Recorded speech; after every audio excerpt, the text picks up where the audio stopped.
আবার চলে আসলাম দীঘার আর একটা ভিডিও নিয়ে। বন্ধুরা রেডি হয়ে গেছি ঝটপট করে, যেতে হবে দীঘায় ঘুরতে। কারণ দেখো, দীঘায় এসেছে ঘুরতে, যেমন এটা করে হতে পারে। তারপরে বেরিয়ে পড়েছে, কুটনিও আছে সাথে, কিন্তু ভাইও আছে। আর বরমশাই কোথায়? বরমশাইকে আমি খুঁজে পাচ্ছি না। ই মা, দীঘায় এসে বরমশাই আমাদের ছেড়ে দিয়ে কোথায় চলে গেল? বরমশাইকে আমরা খুঁজেই পাচ্ছি না।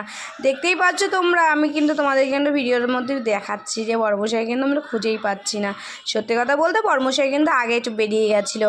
বরমশাই তো আগে বেরিয়ে গেছে বলে আগে কোথায় চলে গেছে। না খুঁজে পেয়েছি বরমশাই কিন্তু আমাদের আগেই যাচ্ছে।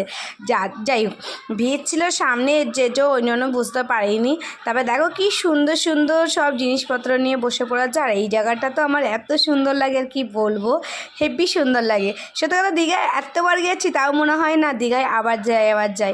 আর এই সন্ধ্যাবেলার এই যে সমুদ্রের ধারে যে হাওয়া, এই সমুদ্র ঢেউ দেখা যে এত ভালো লাগে, আর কি বলবো তোমাদের বন্ধুরা। যাই হোক, আমি তো তোমাদের সাথে সব কিছু শেয়ার করছি, তোমরা কে কী শেয়ার করছো অবশ্যই কমেন্ট করে জানিও। আর নেক্সট ভিডিওতে দেখানো হবে আমি কীভাবে স্নান করেছি।